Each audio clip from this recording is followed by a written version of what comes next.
Welcome, Night Owls, to the Book Club After Dark podcast, an inviting moonlit podcast. I'm your host, Danny. And I'm Michelle. We break down fantasy, romantasy, and thriller novels. All things enchanting, intriguing, suspenseful, and maybe a little spicy. Each episode features intimate discussions on captivating stories, character breakdowns, fan theories, and more. And this is your content warning. This podcast contains mature themes and discussions that may not be suitable for all audiences. Episodes include explicit language and descriptions of mature romance, as well as depictions of violence and other intense subject matter. This podcast is rated R for mature audiences. Listener discretion is advised. And going forward from here, there are going to be lots of spoilers as we continue to cover our deep dive coverage of Quicksilver by Callie Hart. So consider this your spoiler warning. So let's get cozy because the best stories are told after dark. Okay. Tonight's drink of the episode is a special one. We had a la carte, which is on Michigan in Orlando and also in the Milk District, partner with us on this week's episode of the drink of the episode. And tonight is going to be a hazy India Pale Ale called Snow Ghosts. And when I reached out to them and we partnered, I thought Amanda, who's an amazing manager over there, was like, Snow Ghosts, I feel like it kind of fits your vibe. Might be something that that guy on the cover would drink. And I was like, oh, Kingfisher, I feel like he would drink an IPA. It's so funny that you should think that. So I'm going to open the beer here so we can get that really nice, satisfying sound of it's got a nice golden look to it. My Harry Potter beer glass here. And we'll give it a try. This is called Snow Ghosts, which obviously fits where we're at in these chapters. We are going up against these vampire / zombie like ghosts of, Fae that are left over that are going to be attacking here right in the beginning of chapter 31. So I thought Snow Ghost was like a perfect name. It also kind of speaks to the inner demons of the Quicksilver that is kind of like a ghost to Kingfisher. There's a lot of parallels here. And obviously snow in general, it's fucking cold where we are in this book and except for in Zilvarin. So there's just snow everywhere. So I was like, this is perfect. So this is Outer Range from the Colorado Rockies, and it is brewed in Frisco, Colorado, and it's from Outer Range Brewing Company. So let's give it a try. Cheers. Cheers. I will be honest, I am not an IPA person, and this is actually delicious. Usually something that's super hoppy, and for anyone who's an IPA person, I'm a sours person. There's almost nobody who's a sours person. There's very few of us who are like hardcore sour drinkers. That's me. My husband thinks I'm nuts. I think I could drink an entire one of these, which is saying something because I'm not an IPA drinker. So thanks again to a la carte. We really appreciate it. And yeah, cheers. Cheers. Snow Ghost. I love the can. The can's beautiful. It definitely fits. Right? Look at that. Of course, we'll post on our socials. You'll get to see it and all that. Let's immerse ourselves now back into this battle scene. And we're picking up right where we left off. We know that there was a cliffhanger bit because there always are so many in this book at the end of each chapter. We're starting now in chapter 31. So we're going to go 31 through 35 of Quicksilver by Callie Hart. So whether you're reading along with us or just here for the book talk, as always, we are glad that you are here. So glad.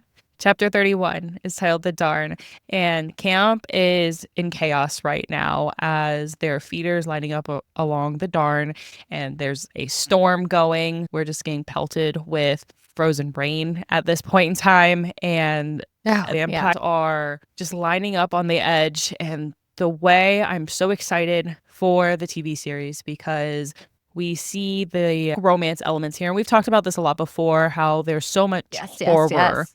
And with the feeders snarling and snapping and just the intensity of this chapter, I'm so excited for it. The way I'm going to be on my couch with my blankie, like snuggled, looking over, waiting, even though I know I'm just going to be like, it's happening. It's going to be so good. And so where Fisher and Wren and Saeris go, because Saeris is with Fisher and Wren, is at a switchback that's only separated Erin and Sansaroth by 50 feet. This is a little bit more narrow, and switchback is like a curve in the riverbed. But the ice is really thin here because it's further down. There's water rushing through it, and the vampires they can't pass over running water. They're very hesitant to cross, even though it looks like it's clear they have their vampire senses. They sense the water and they know not to go over unless there's one brave one. I think it mentions too that these feeders, they sink straight to the bottom. It's not even like that they can't swim. They can't swim because they're not able to cognitively understand swimming, one. but 2, they sink. They don't float. And so it's described as that as well. Because there was, so Stephen Walker, whom we love and had on our show many times, did a reel about this. Oh, they just like fall in the water and that's how we just get rid of the vampires. Well, Stephen, they actually point out that they sink. I'm just saying. I'm just saying. It's pointed out that Which this is is also how like, it happens. But that's also goes against like physics, doesn't it? If people just fall in water, they eventually float. Like even if you weigh them to the bottom, like gas bubbles up in These their are bodies. fae that are vampires, so I feel like physics I'm just is saying, like I out understand. the door. I don't, and also it's giving Inferii. Okay, it's giving. Can we go one episode without mentioning Harry Potter? I don't think we can. But it's giving Inferii with Dumbledore and all the Inferii that have sank to the bottom. And if you haven't read book 6, like it's too late for you, where the Horcrux for Voldemort is no longer, which we know is not there anymore. Anyway, the Inferii that are at the bottom because they sink, you know? Right. It's giving that. That's the vibe I'm getting when I'm thinking about all of these undead at the bottom of this. They're, of course, cognitively afraid of that. I don't even know if they know that. They're not conscious. But, you know, that's how we get rid of the vampires. Ultimately, they just... And down the river. Well, so... and I have a question for you. So, like, they're not sentient, right? I'm feeling like they're semi-sentient. They have to be somewhat, at least, to a certain degree. But I feel like they're kind of like lizard brain, where, like, there's not a lot happening if there's a brain at all. And they just have this biological knowing that to be afraid of the water. Like, they just innately know this. It's not their brain is calculating anything. And processing, right? Yeah, no, I agree. Exactly. They're going based on their instincts, whatever instincts they have. So very animalistic here. And we have these 2 separate parts of the river that we have action at.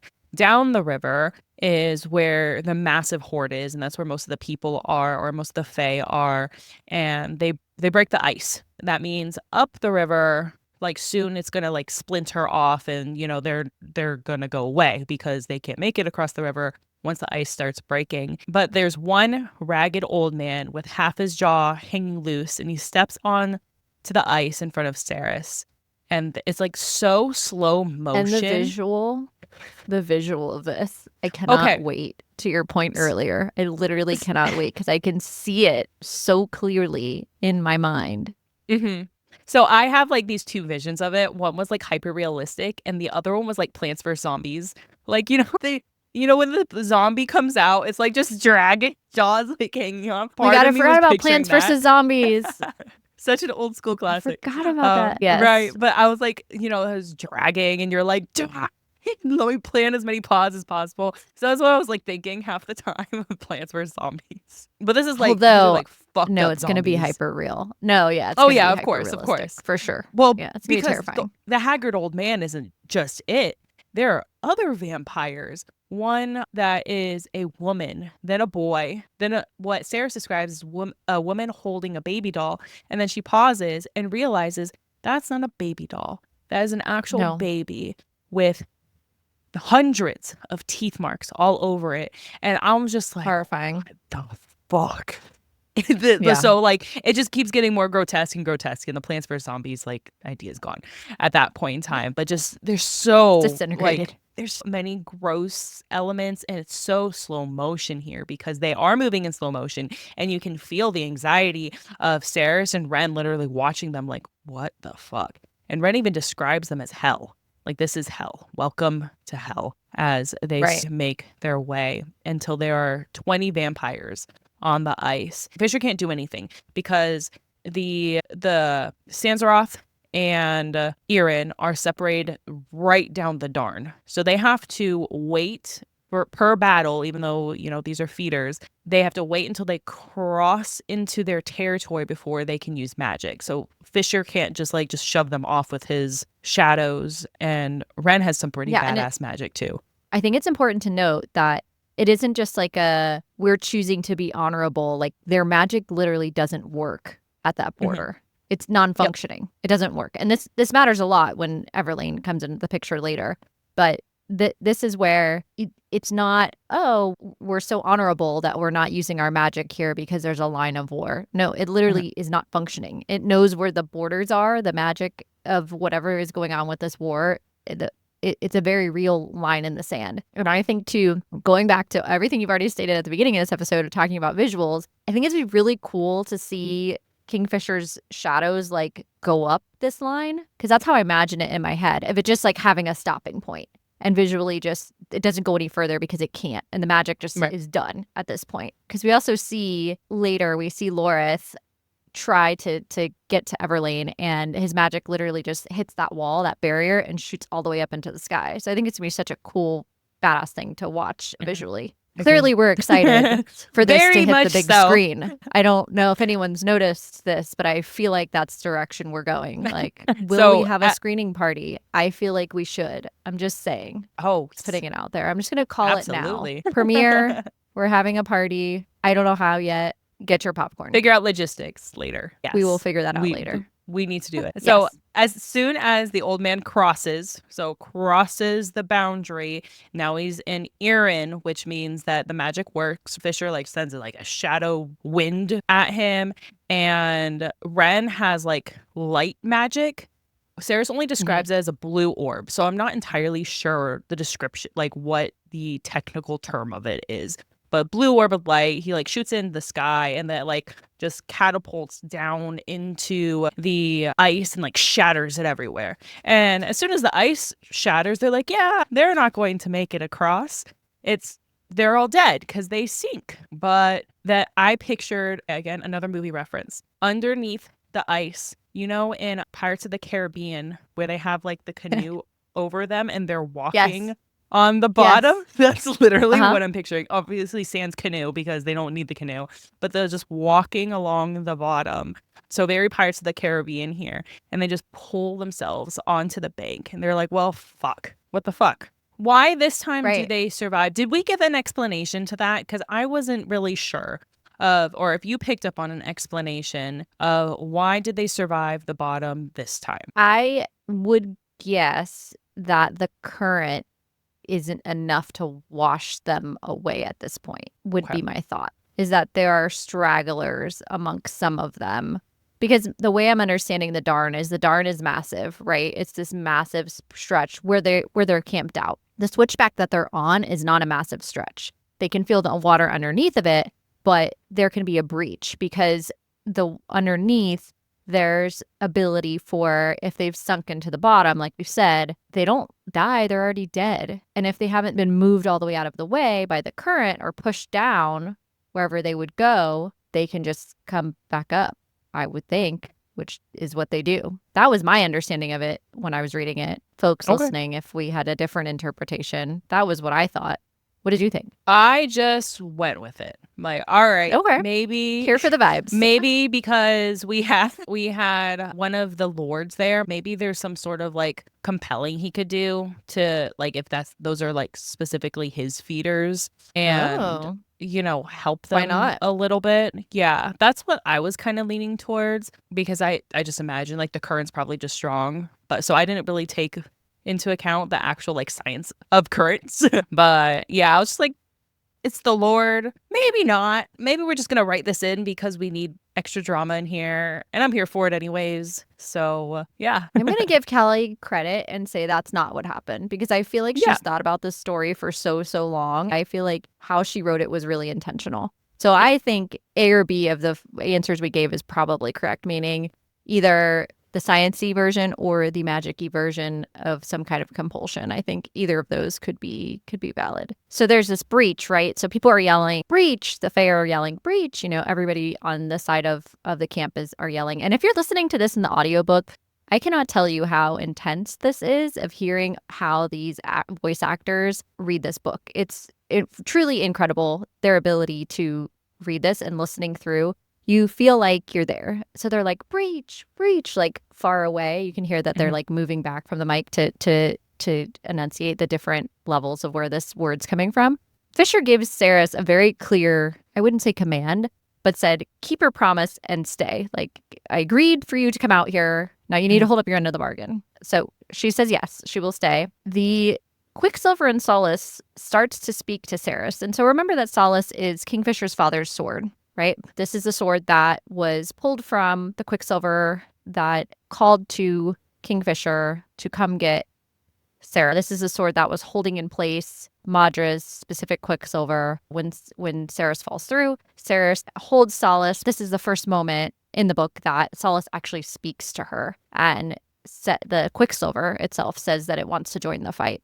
And so she's like, no, I wanna I'll join. think about what that means. Yeah, like I'll think about what that means later, that this thing just like talked to me, but okay. So a couple things here. Well, first of all, what were your thoughts of that and its implications? I mean, she's an alchemist, so I'm like, of course the Quicksilver is talking to her. And obviously, I think it's because the sword is choosing her at this point, which what we just saw with Lorith, right? The sword spoke to Lorith.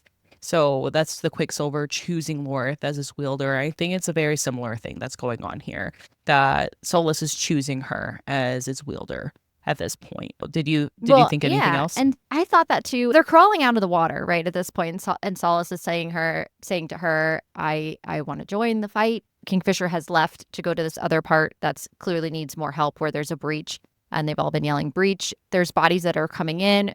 Renfis starts to fight them with his light. They start to erupt into these blue flames that we talked about. And Renfis is like, go find Lorith. And Saeris is like, no, and draws Solace. So she's like, fuck that. No, I'm not going to run. And he's like, no, you promised. And Saeris is like, no, I promised that I would stay here with you. I'm not going to just leave. Like, that's not going to happen. Yeah. And then 18,369 so far highlighters on Kindle have highlighted Renfis's response to her, where he says, stubborn girl, he growled. Don't you dare die on my watch, Saeris Fane. Fisher will never forgive me if his sole reason for living is torn to pieces on our first fucking battlefield. Right. And then she's like, than that? And she's like, I'm going to process that later. There's kind of a danger in front of me. Sole reason for living. Let's just kind of tuck that in the back of the old noggin and think about that once I'm safe. Yeah. She's like, wait a minute. Oh, fuck. I brought Solace just in time. She's like, shit. I don't have time to talk about this right now.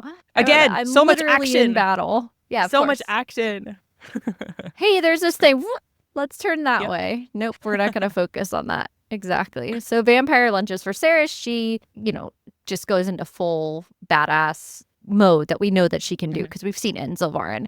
Renfis has never seen this before. And to be fair, Kingfisher really hasn't seen this either. They don't really know what she's capable of. They've seen it a little bit, but not truly. Not when she really needs to protect herself. So her training takes over. She starts cutting heads off left and right. She goes toward the bank and she just keeps going for them. However, they just keep coming. There's more and more and more. She feels Solace's power go up her arms. There's power in this sword again. She's starting to feel it. She starts to get comfortable with battle, and time slows down. It specifically says this. She starts to see the vampires move in slow motion as she is wielding Solace. Right. She begins to predict their movement. She can see the vampires move in slow motion. And Ren is even like, what the fuck was that? Well, because she did Saeris? this badass spin. It's a crazy dip spin move where she does this slice up, and so it was a crazy move. Again, can't wait to see it. It was just such a maneuver. He was just like, what the fuck just happened? And to slow down time, because I'm assuming all of these swords, because they're god swords, they have magic in them, that she is awakening this Solace. Solace is now, she felt the magic pulse. That means the sword has determined, Solace has determined that she is worthy of wielding the magic at this point in time. And the ability to slow down time is crazy, especially in battle or basically in anything. Just having that straight ability to slow down time and work and, just maneuver time for your benefit. What does it mean for Brimstone? It means so much right now. This means so much. Also, her being human, fighting off a vampire zombie things, I feel like that's the only type of magic that makes sense, unless it just turns into a fire stick. I don't know what other type of magic.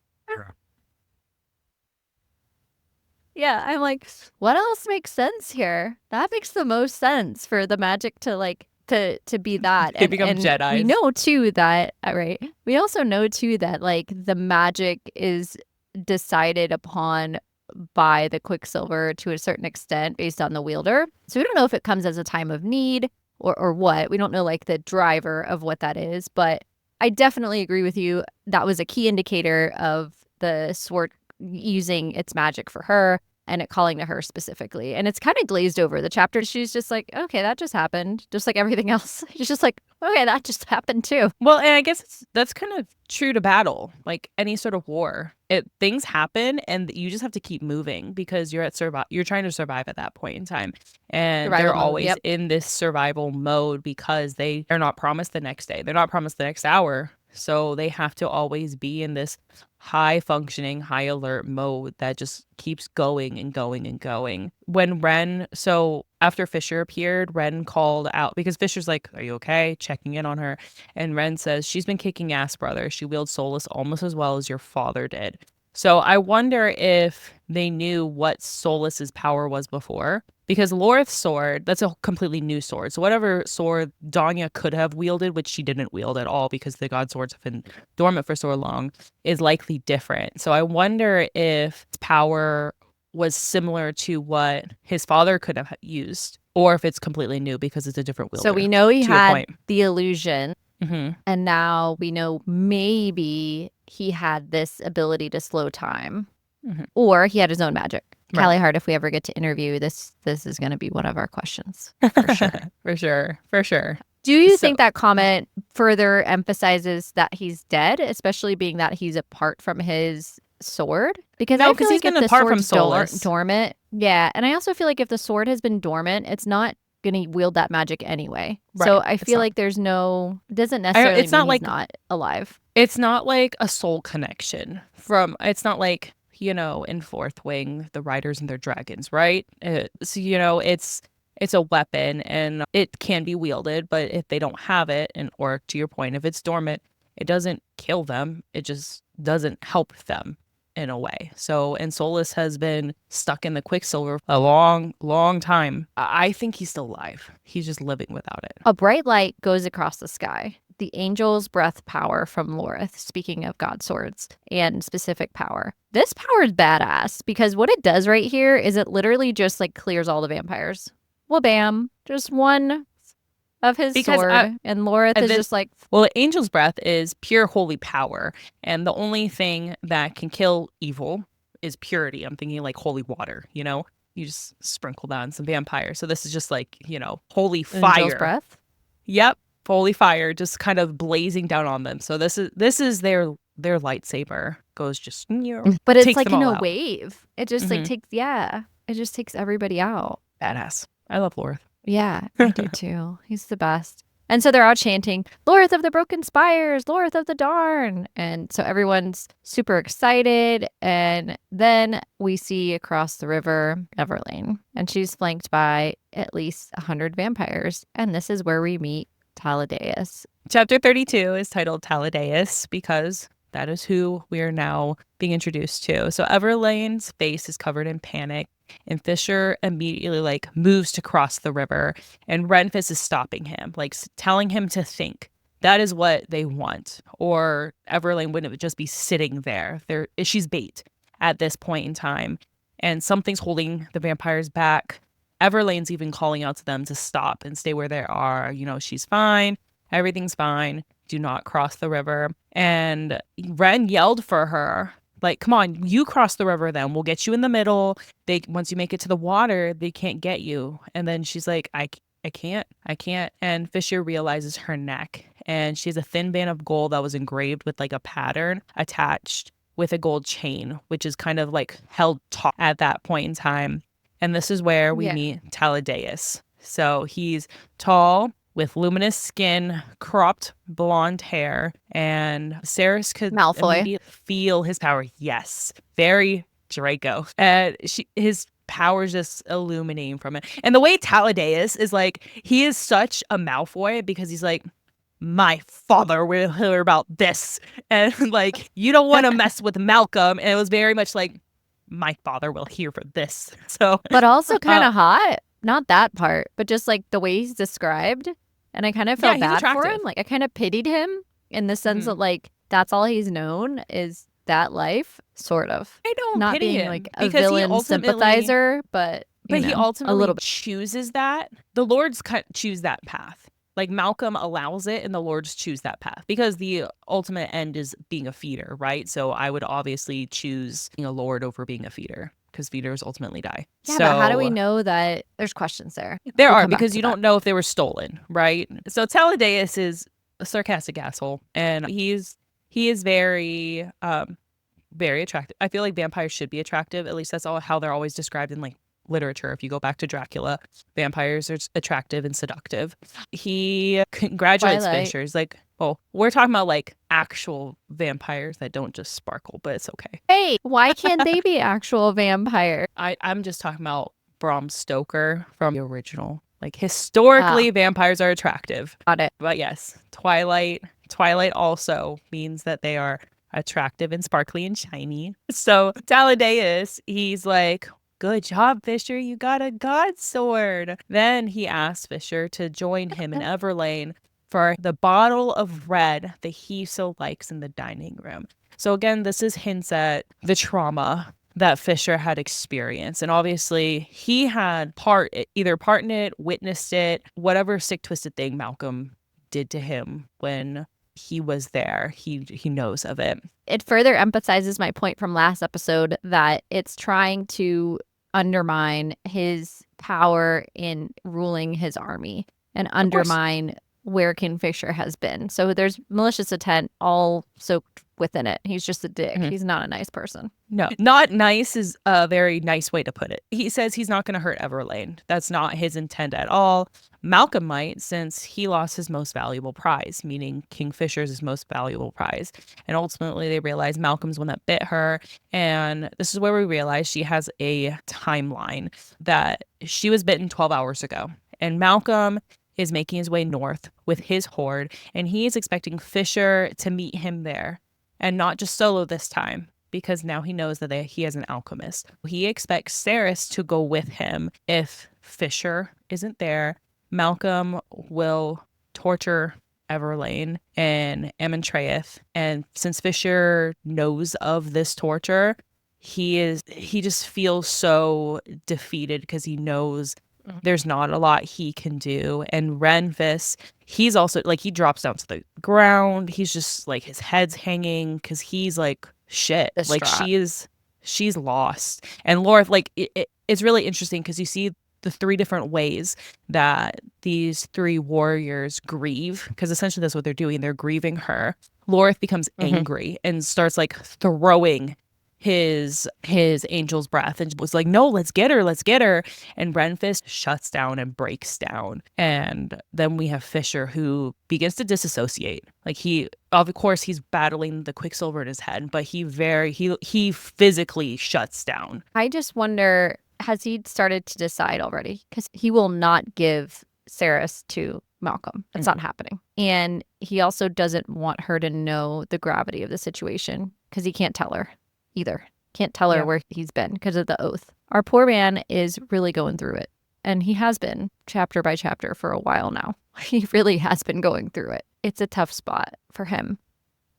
When Taladeus responds to Renfis, because Renfis is saying, just yelling back and calling Taladeus by his given name. And Taladeus corrects him and says, I'm Lord of Midnight to you. I'm wondering what that means, Lord of Midnight, and what these other, obviously there are multiple lords on this side, what that's going to all mean for Saeris later, and what we're going to see in Brimstone of the breakout of these different lords and maybe their meaning and kind of that whole world building. I'm if they're excited different like to houses see.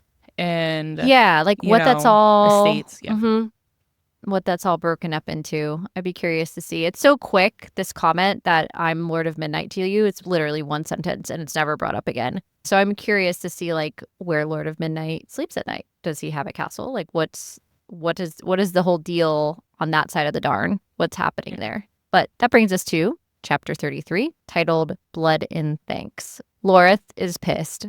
He is super mad that they've let Everlane go, but there's really nothing they could have done. There's nothing they could have done different. Ren is, like you said, feeling defeated. Kingfisher just stares off at Saeris and is mentally not present for a while. He's just like out there thinking. There's Lorith asking Kingfisher questions. Saeris is asking Kingfisher questions. They're in the war room tent, which is basically a massive war room with stone walls and everything else, but it looks like a tent on the outside. That's where they go, and all three of them, including Saeris, who's just like, the fuck is going on? Because she has no idea what any of this really means or what the an implications of it. what a bite it, Right. like why is that important? What's the chain? Yeah. Any of it. So she keeps asking Fisher, waiting and waiting and waiting, and she's like, fuck it. What is going on? What is this? And so Lorith finally starts to answer her, and it's a tale of basically how Malcolm came into power. Malcolm's bite is very different from every other vampire. He was the first to be affected by the blood curse, and when Ruick Dianthia was the last Avelian king, discovered the cure. Important. Malcolm was, very Carrion. important. Very important. That's Carrion's bloodline. Yep. Malcolm was one of the few who chose to remain a vampire, but he methodically killed off all the other vampires who chose. So Malcolm's literally the sole original high fae vampire, and he is a millennia old, undying, never aging, forever frozen, and his venom is just extremely potent. When one of his lords bites a victim, they can drink without killing, ultimately. And if they bite many times, they become enthralled, which is basically when a vampire is bound to the person or the vampire who bites them. And all they want to do is please them. Whatever they ask, they will do. Whatever they say. They have no consciousness. They have no wants of their own. So they become obsessed, ultimately. What usually happens is their masters get bored and drain them to death. Then 3 days later, after they're drained to death, they rise and they become a feeder. So there's like this timeline. Malcolm, however, so that's with the lords. Malcolm only needs to bite them once, and it creates a thrall. So essentially, they become obsessed with him once. So he bites Everlane, that one singular bite, and Everlane is tied and completely under his control. Malcolm doesn't even need to drain her to kill her. His venom is that strong. So ultimately, Lorith lays out two paths that Everlane has. She can become one of Malcolm's lords by drinking his blood. If Malcolm wants that to become a lord, she has to drink Malcolm's blood, and then Malcolm drinks her blood. And it's kind of a ceremonial rite. And then, which leads me to, is Taladeus, is it his choice? Did he make that choice? Well, that's what I was saying. It's so if he gets bitten, he chooses to be a lord because the other option's a feeder. That's option 2. You become a feeder and you end up dying anyways. That's like the lesser of two evils, ultimately, unless he like willingly sought out Malcolm. A lot of people, or a lot of fae, people in general, living beings, crave power. So, he could have sought him out. I'm not saying he did, because we don't know his background story. He could have a very, very complex backstory that we don't know about. But that is an option too. He could have sought him out. Could be a Saeris story, similar to Saeris's. Absolutely, it could be. He was gonna die. Mm-hmm. Who knows? But hearing these two paths ultimately wakes Fisher up from whatever trance, stupor, whatever he was in. Like, he just was like, okay, we gotta do something. He becomes present in the moment. And then before Fisher, can continue talking, Danya enters the tent, charges towards Lorith, and punches him in the face. And he doesn't block her. He knew it was coming. He just kind of braced himself and let her get a punch in. And she demands Lorith give her her sword back. Everyone's like, it's not your sword anymore. This is completely different. The blade has been made anew, and it chose Lorith. Fisher's even tired of her bullshit at this point in time. And then it doesn't even look like her sword anymore. It physically doesn't even look like her sword anymore. No. It no longer is hers. It's just the physical metal. That's it. The hilt is different. Mm-hmm. The sword itself is totally different. Because remember, Lorith made part of the hilt. It doesn't even look remotely the same anymore. There's no identifier that's the same. Nope. She claims it's hers, and then she fucked around and found out. She goes and grabs the sword from his hip, and her hand literally turns into pink cloud. And I'm thinking it literally got incinerated to a point where literally blood and everything just and just, her hand is gone. And this is her her sword wielding hand, and she's just screaming of course. And Fisher's just so done. And he's like, there's a chance for it to be regrown. I will take you to college if you stop this bullshit and calm down. Which is fair. Talking to her like a toddler. Fucking around. Yeah. Toddler who touched the stove. Like, listen, this wouldn't have happened if you just stopped and thought for a second. Yeah. Good. Listen. So she swears, and they're all going to go to college to see Telena and to scour the library for resources for Everlane. Before they leave the tent, they acknowledge that they have a newly blooded warrior, which is Saeris. This is her first bite. She stood and fought against the feeders. And Saeris is like, no, I don't want to make a fuss about this. We have something important to do. Her hand is gone. Can we please just go? And they're like, no, we don't wait for those things because tomorrow's not promised. So they have this blood rite where Saeris is standing, and each of the warriors come up to her, and they kneel in front of her, and they hit their palm on their sword, and they place that blood in between her chest. So Lorith is the first to do it, and Fisher has something to say about that because he touched her and growls, but it wasn't a sexual thing at all. Renfis does the same. Mine. Yes, mine. Danya on the floor because she's like, fuck you, essentially, which fucking Danya. And Fisher is next. And we end the chapter with this quote, I give you my blood and thanks, Saeris Fane. And this is the first time he has said her name. So that's why we end on that cliffhanger. Very big deal. Chapter 34 is titled A Secret, which we know is referring to the Quicksilver. But let's get there. So Fisher finally has said her name, which is a big fucking deal because she's like, what just happened? He's never said my name before. What's going on? And I think this to me is more than just the blood oath. I think there's a shift for him where that whole time he was sitting there dormant with the wheels turning, he was like, I don't have any time left with her. I can no longer keep fighting this. I need to turn the ship around like right away, and she needs to know what's going on. I can't keep fucking around because I don't have any time left. And I think that's why he says her name. More than just the blood part of that. I think he meant that, but I also think it was very tied to the fact that he was sitting there so long dwelling in understanding that he had this huge decision he was going to make and he had to go back. And just imagine that for a minute. Like you just got out. Like you just got out. Like it's been like weeks. And now you're going to go back to where you were imprisoned by choice. I mean, this is the tattoo of sacrifice. This is our Kingfisher. This is our guy. And it's like, damn, the weight of that. Anyway, so Danya mumbles something. She spits on the ground, whatever. Fisher opens the shadow gate so that everybody can go back to college because, right, she's going to get her hand back, blah, blah, blah. Opens the shadow gate. They're in the dining room. Sarah sits down where she always sits, which would be next to Kingfisher, to his right specifically. And Danya and her are waiting for everyone to come back in. They still haven't all come through the shadow gate yet. And she's like, hey, you better move because, you can't just sit there. You're going to be embarrassed if you're going to sit there. And she's like, it's a chair. Like, who gives a shit? Why is this girl always such a bitch? Like, what is the problem here? And she's like, well, that seat is reserved for the lady of the house. And only Kingfisher's like wife or betrothed, who would be a high fae of noble birth, can sit there. So you cannot just sit there on your own just because you feel like it. Renfis comes through the shadow gate and senses the scene, and he winks at Saeris and says, oh, you're perfect where you are. So Danya's even more fucking pissed.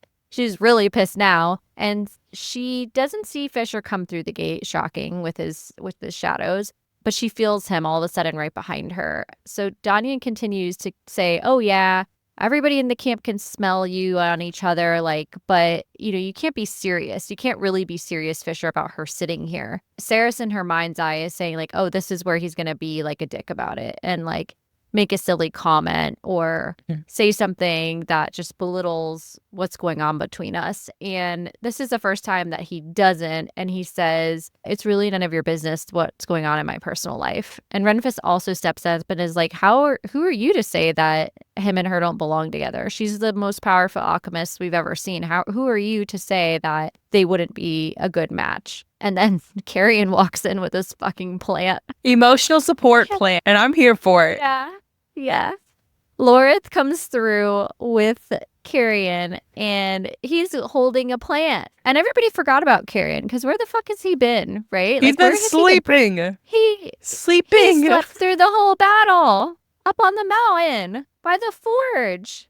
He's like, I was He tired passed out. and I found this And plant. he's like, yeah, he has a plant. Like, what the hell? It's so random. Danya's pissed, right? I know.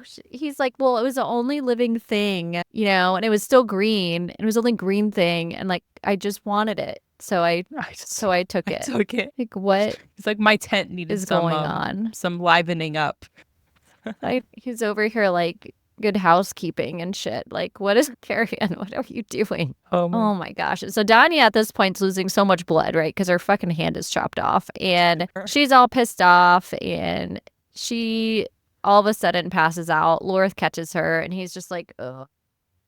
Doesn't even want anything to do with her. Because he didn't want to catch her. And Fisher's like, go catch her. He's like, do I have to? He's like, go catch her. Right. Like, okay. Because he knew that she was going to fall. Mm-hmm. Yeah. He's going to punch the face for nothing. I wouldn't want to catch her either. Yeah. And so Danya makes this comment right before she passes out. And it's just like, oh, these scattered brain humans, like, who cares how pretty they are? And like passes out. And then Carrion only hears like that Danya said that he's pretty. Like, and he's like, pretty? Oh, she thought I was pretty. No. Yes. He's a mess. Yeah, it's ridiculous. Saeris ends up leaving to go to the forge at Kingfisher's direction because she just doesn't know what to do at this point. The rain's stopped at this point now. Remember, we had that pelting rain at the beginning of chapter 31 of this massive storm that was going through. Onyx, he's in the forge there. So we have little Onyx, which I can't wait to see on the big screen too. And he's super excited to see Saeris. So she's sitting there again, trying to figure out, okay, well, I can tell the Quicksilver what to do, but it might be easier to just like negotiate. I made it work before with the song, but I just need to be like more careful this time and figure out how the heck I'm going to do this. And she doesn't want to give anything away. So she's like, careful. And Carrion's like, well, just force it. The Quicksilver doesn't actually want to negotiate either. It's bored. And says, I don't want to be bothered. So even with her being careful, the negotiating isn't working either. And that's why Carrion's like, why don't you just force it to do something? Because his last idea worked. So of course he's going to feel compelled to like give more ideas. Right. Free advice. Right. Saeris is like, no, you know how I feel about the whole compulsion, making someone do something against their will. I don't like that. He obviously knows about the oath. And that's kind of like what he's hinting at with his conversation with her, which she's just like, I don't want to talk about Fisher with you. Like, you've made it very clear that we're exes, even though like we slept together one time. And I really don't want to be honest with you because you're just going to hold that over me. And he's like, I promise I won't taunt you about it. You can tell me. And this is where, she tells him she has forgiven, Kingfisher, their benevolent captor, is what Carrion calls him, since he compelled her for her own good and he promised not to again. So they had that conversation. He hasn't since like they had that promise. And Carrion had, he had questions because it was weird to him that Fisher forced him to take a bath, like a very intense bath.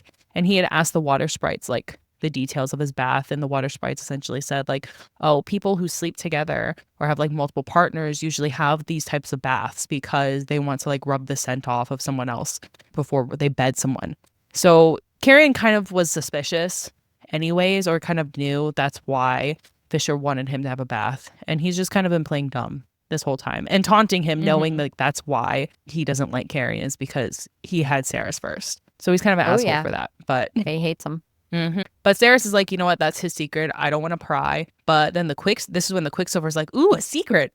I love secrets. Like, girl, me too. Tell me more. I love secrets. Spill the tea. Yes. So I thought this was hilarious. He's like, ooh, tell me a secret. And the Quicksilver then said it would change in exchange for a secret. And then this is where she's like being really cautious, right? Because she's asking it like, if I tell you a secret, will I remember it? Is it still mine too? And the Quicksilver's like, yes, it's just us. Just you and me. We'll have this secret together. And the way I thought, this is a very sweet secret. I thought it was going to be something a little bit more like, do we get to know background story of someone that we don't know yet? Which it wasn't. Yeah, I thought this was going to go on longer than it did. Like these secrets. I like for sure thought there was going to be more. Always trading secrets, here.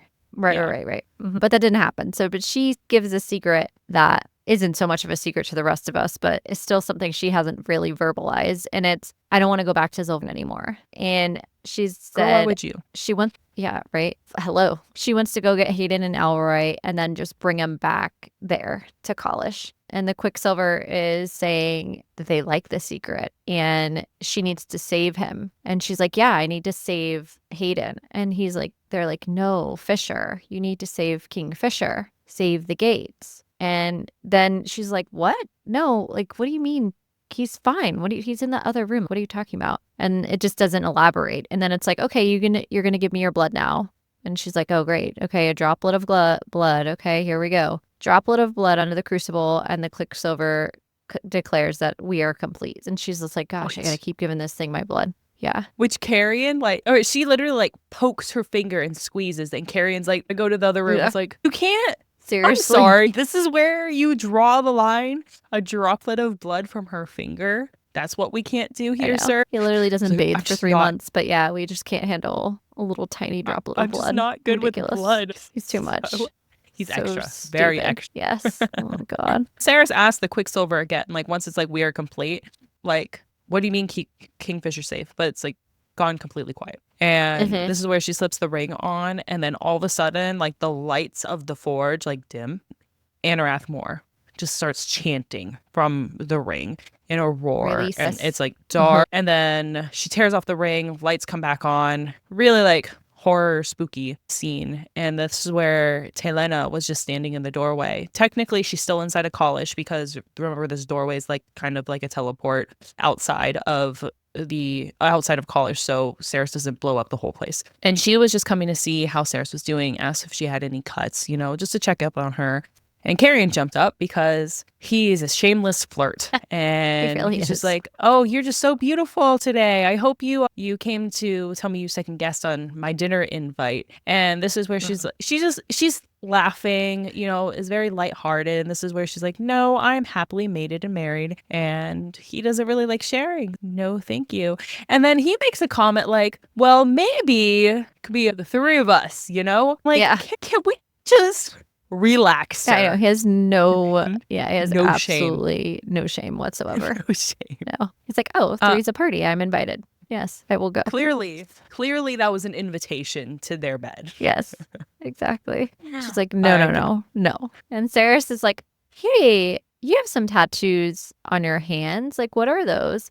She's like, oh, my husband and I designed these. And this is where we find out about the tattoos that Saeris has, which we kind of alluded to in a previous episode. But this is where she actually finds out from Telena that it's a Fae custom that on the 5th wedding anniversary, they go get these tattoos that are blessed and that they represent all these different words and symbols, relics, and represent different things: harmony, longevity, how many kids they want to have, all these different things. And like, maybe they'll put like a max of 7, and 7's a lot. You don't want to put like more than Yeah, you're that. asking And because so they're blessings. That's what they are. Right. Like, each tattoo represents like something you're asking the gods for. And they're like, if you're asking the gods for too much if you have 7. Which she's like, 7, huh? Interesting. That's an I interesting have number. like 30. Yes, that's too much. Right. And she was like, this one's for 2 children. And I know that's a lot. That's asking a lot, but we're hopeful. So yeah. Once upon a time, so Telena is explaining this as if it's like a fairy tale. That's how far long ago that this was. Marks used to show up, and this is when true mating bonds existed. But these unions were blessed by the fates. And the way that this kind of brings in the prequel chapters of the Gates parts 1 and 2, where Fisher goes to see the 2 sun goddesses rather.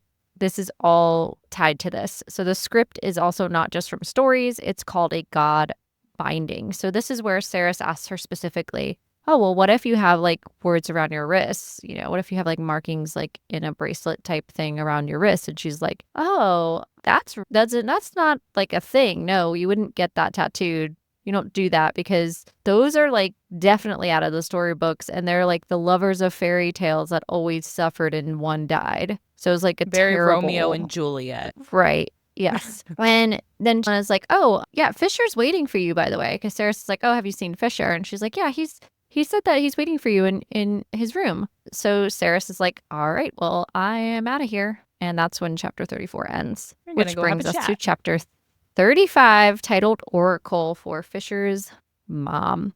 And I'm excited that when we see this visually, I hope that they like show his mom, like go back in time and like cast someone to actually show her. That'd be cool. Yeah. And maybe like Little Fisher just to see some backstory. I would like that. That would be cool. Hopefully we'll see more of her or her backstory and his father's backstory in Brimstone. Onyx follows Saeris out of the forge into the halls of Kalish into Fisher's room. And Onyx jumps into his lap and he immediately smiles. This is very different from when we first meet Onyx and he literally wants to turn it into a hat. Now they have this little friendship, which we saw in the third POV chapter, that Onyx is kind of obsessed with him and follows him around. And he followed him into his mother's room too. So he just bonded to him, even though Fisher initially hated him. And then Saeris asks, like, straight to the point, girl just wants some answers, why he wouldn't say her name before. And he's like, you know, just kind of caught off guard. And she's like, you know what? I heard an interesting story. I heard an interesting story. I had a conversation with Taylana about the tattoos on her hands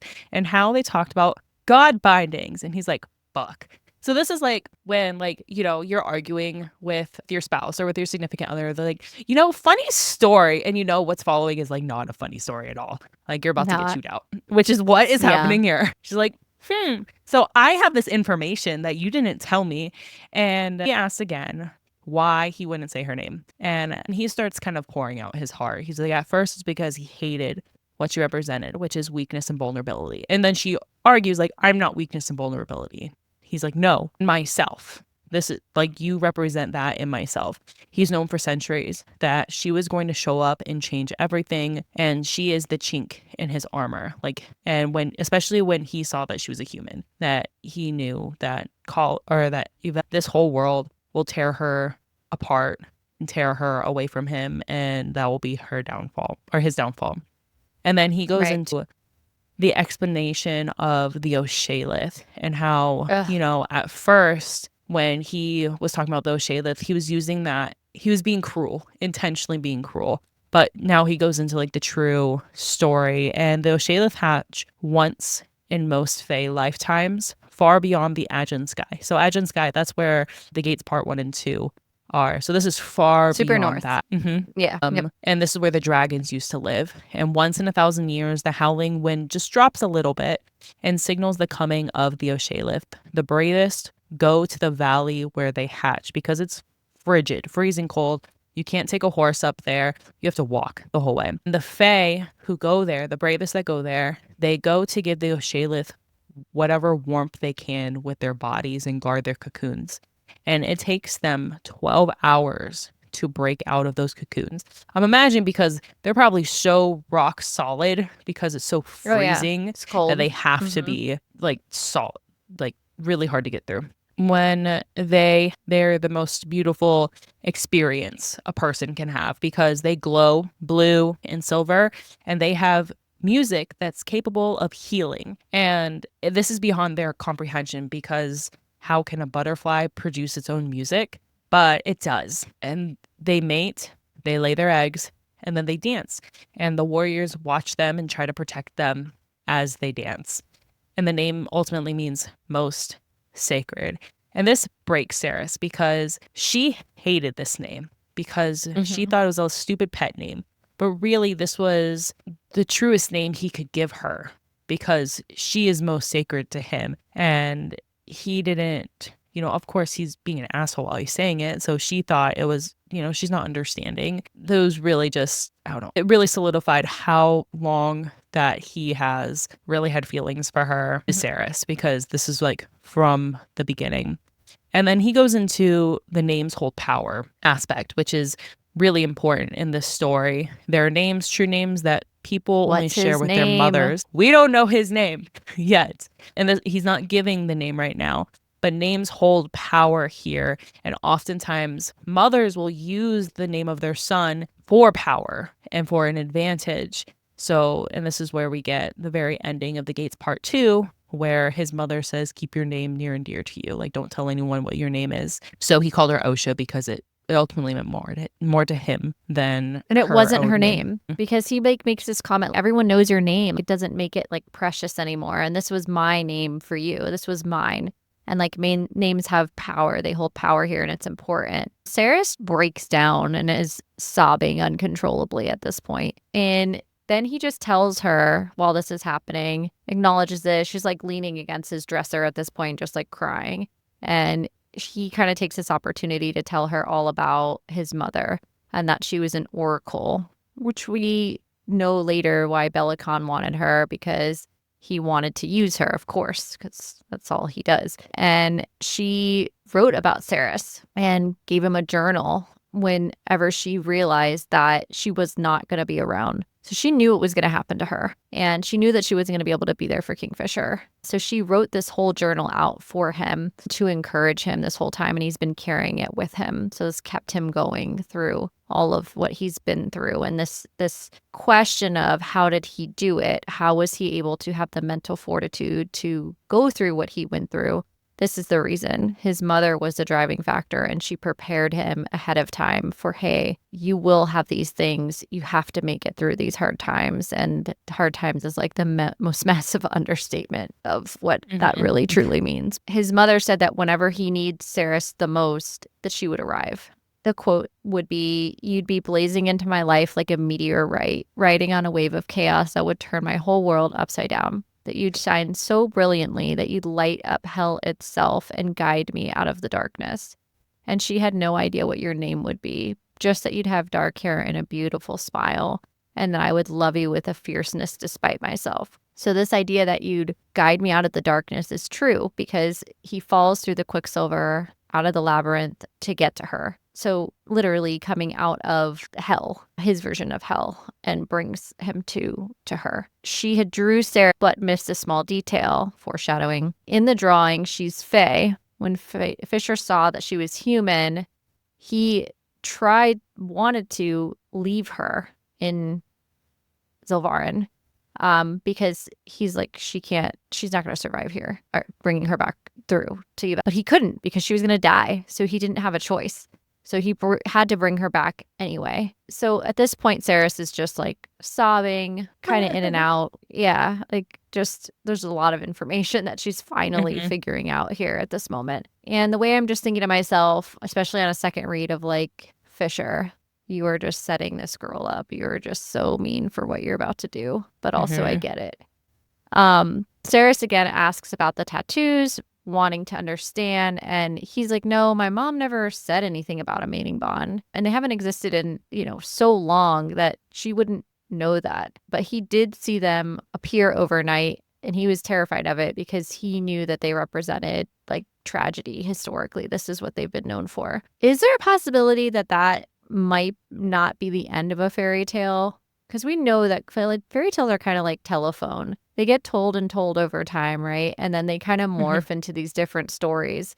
I think there's a very good possibility that hopefully this series has a happier ending, and that it doesn't necessarily end in tragedy, and that this isn't like really obvious foreshadowing. I'm hoping that's not the case here. Well, I think with all stories and all epics, because this kind of follows like the historical like epic in a way, with the love story and the warriors conquering monsters and all of that. There's always going to be tragedy. Now, does this mean our main characters don't make it out of it? I don't think so. But there's going to be death. We're going to lose people. So I think it comes that way.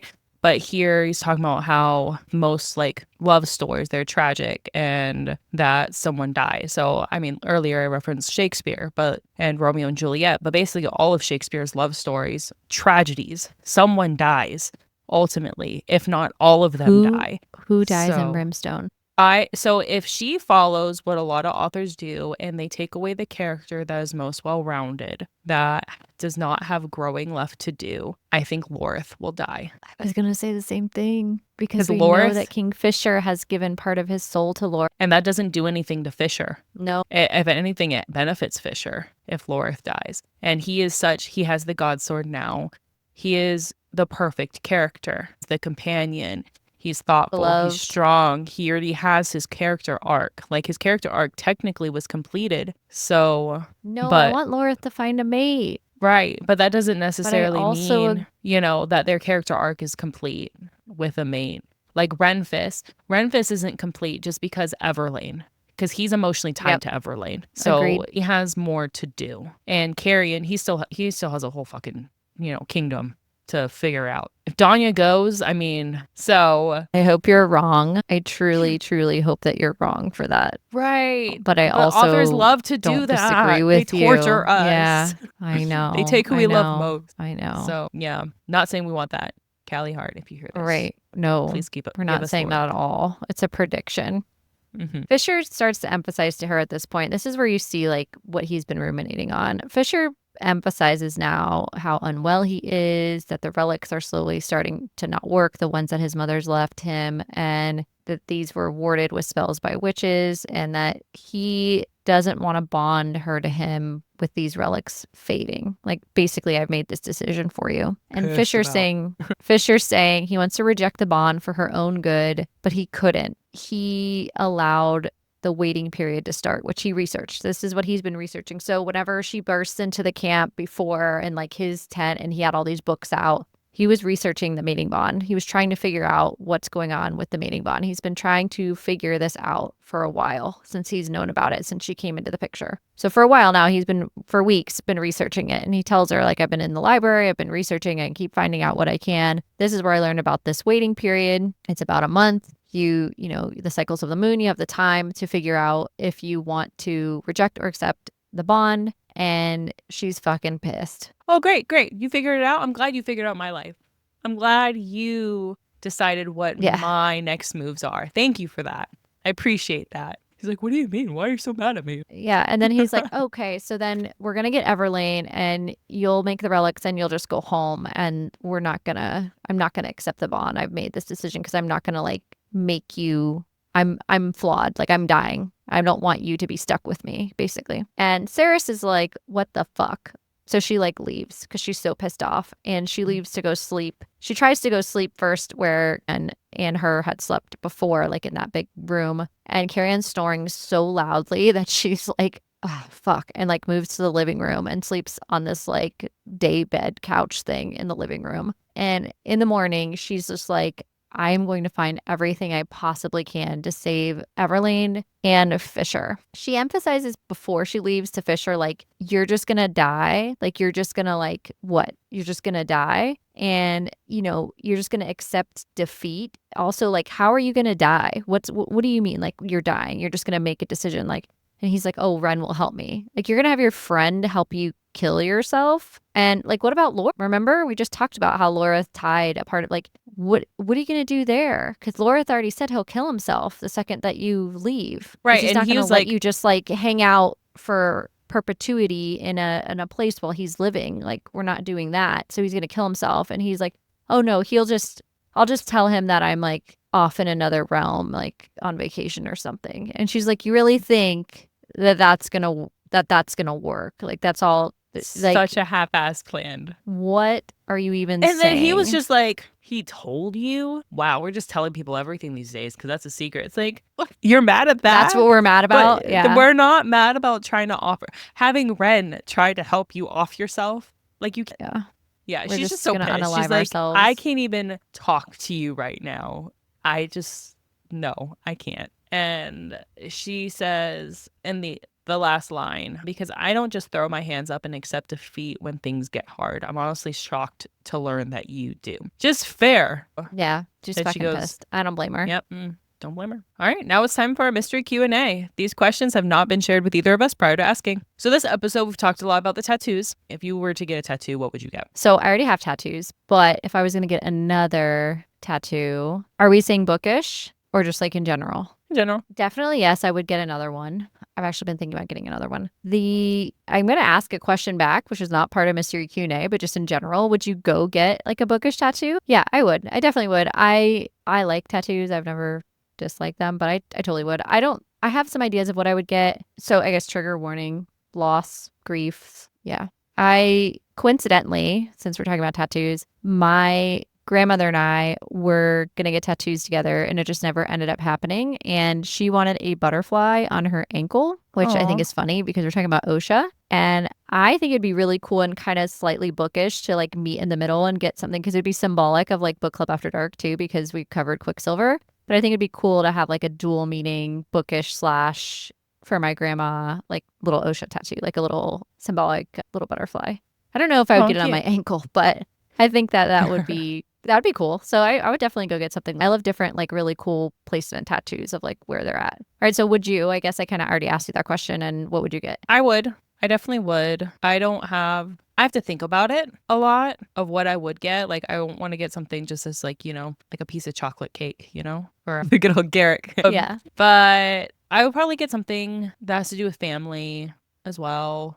Probably my dogs. They're getting old. Oh, that's cool. Which will also make me sad. Yeah. Oh, it's not allowed. But yeah, I know. They're forever puppies. I can't. But I definitely would. I definitely would get something bookish, either quote related or just kind of, books or, just something that resembles our journey as well, because it's been one hell of a journey for these last 7 months. So Mm-hmm. yeah. All right, what's your question? My question is, what do you think of all the bookish balls that are going on right now? What are your thoughts on them? And is this something that's sticking around? What do we think about it? I love that there's a space and a community for it. Love that. Do I want to go and dress like a fae and appear at one of these? No. My introvertedness is saying no. I love that for people to go and act and be in a place.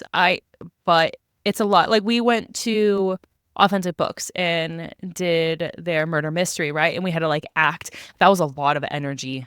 It was like an hour of so just like the fun. acting. It was really fun. It was really, really fun. I would do it again. But it was a lot of energy. I was For tired. this little extrovert. So Yeah. I hope they last a while, because I love that there's just this community for people to go and dress up and basically be like little fairy princes and princesses and, live out their dream. And I love that for people. I myself do not care for participating, and I've already seen Girl, if we get invited, balls. we're going. I don't know what you're thinking. Right. Like, we're going. But I'm not Yeah. like I'm just gonna go and do it. But if we get invited, I'll participate begrudgingly. Of course But you would. also with my happy face. I've also seen like some catastrophes of like these balls that people are That's what I kind was of gonna like say. using, like exploiting this idea Mhm. and knowing that people buy into it, and it turns out like just some like haul at like a hotel. I saw that. There's a And- couple like reels that have gone viral Yeah. about that.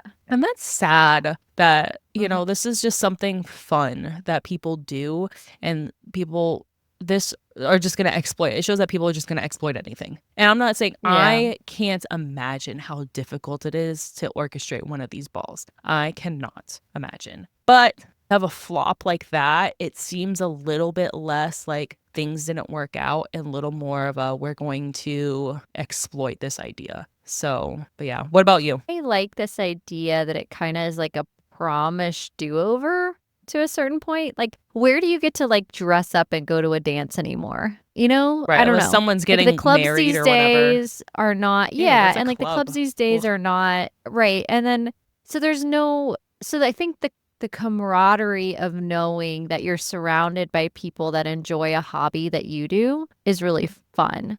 I totally agree with you that part of that would be painful and difficult for me because of my introvertedness. I think I would struggle from a social aspect of just feeling like very drained after something like that. But I do you think like we'd have a really good extrovert time. hard. Like when you're Do I? at events, you extrovert hard. And I know because we have very different personalities, and when I feel overstimulated, That's true. I kind of go like take a step back and observe. But you like go. You're just like, all right, I'm I'm gonna too keep much. going. I'm gonna talk. I'm gonna talk, and I'm gonna talk. And that's not a bad thing. We're just But very opposite in no. that. Yeah, but I worry about that because then like 3 weeks later I start thinking about it. Was I too much? Like and then I have to go into like, it's okay, Danny, to take up space. It's okay to like be you. Like Aw. it's a tough yeah, oh my God. Like it's like a vicious cycle. Like the anxiety is just like, well, did you talk too much? Did you say too many things? Like, yeah. And total imposter syndrome. It's just like Oh. it's a lot. It's a struggle. Well, I mean, I have the opposite. I'm like, man, I didn't talk at all. I barely talked. They probably just thought I was standing there. Like, what? I just go revert into like, if I don't know someone and I'm not comfortable with them, I feel them out. so I can kind of calculate my response. And part of that's like a trauma response from my childhood, and not to like trauma dump here, but that's like a lot of like how I was raised is like to, or to be seen and to not be heard seen and type not thing. heard. Mhm. So my responses have always been very calculated, and that unfortunately has bled into adulthood. So when I get into these group settings, because like if I know you, I'll talk your ear off and I won't shut up. But if I don't know you yet, I have to wait and figure you out first and what responses you react to before I can like get comfortable, which is exhausting social Interesting. situations. So Yeah. and then I like in my very. head, I'm like, oh my God, did I say the wrong thing? Did I not talk? I didn't talk enough. I know I didn't talk enough. They probably thought I was rude. They probably thought I was a bitch. And so a similar cycle, just different. Mine ends of is the like, did I spectrum. talk over them? They probably thought I was rude. They probably thought I was a bitch. It's the same thing, but for like different reasons, but it's the same exact Right, thing. right. But we do want to go. Funny. We would like to be invited to a ball. I would just like to put that out Mhm. there. I mean, I would like to be invited, and I will take Michelle with me, and she will also be glad to go. I will happily / begrudgingly go. But I will say this. No, I will have a am good time. 1000%. Yeah, but I would 1000% say I'm against the folks that are intentionally making fun of other people who are Yeah. going to these events and calling them cringeworthy. I'm like, no, actually, you're I'm cringeworthy sorry. because that's not. What? I'm sorry, you can't watch other people have a good time. What is wrong with you? Like, I'm like, actually, what is wrong with you? What year is this? What year Yeah. is this that we feel the need to still make fun of people who like hobbies and have a hobby? Like, it's not hurting you. Get a life. Like, why does some Seriously. other people having joy that's not your joy bother you so much? Maybe like you should It's go to disturbing. therapy and get that figured Yeah, out. I Why should that bothers probably you? go Who find didn't that love out, you seriously. enough? Oh. Right? And then to your point too of like the fakers out there who are first time eventers and they're like, we're putting on this great thing, and then it's like that Willy Wonka thing that was, where was that? Did you see that one? That was like a kids thing that was like supposed to be a Willy Wonka thing themed No, event, I didn't and see like that they got one. there. Oh my Oh god. no. That one was really bad. Yeah. Oh my God. No, I didn't It see was that really, one. I really just bad. saw, I think what I saw was like in Maryland. I want to say Maryland area.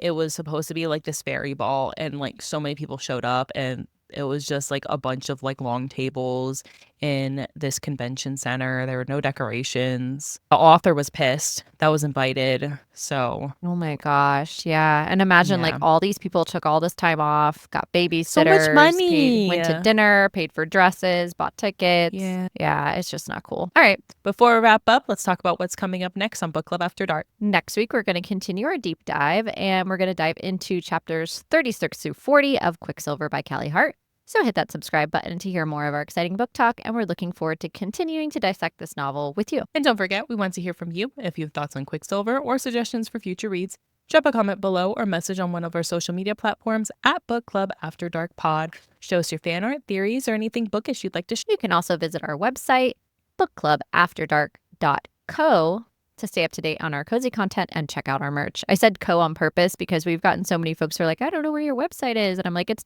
.co, not com, co. Cool. So that's all for tonight. Sleep tight, night owls. Until next time, happy reading.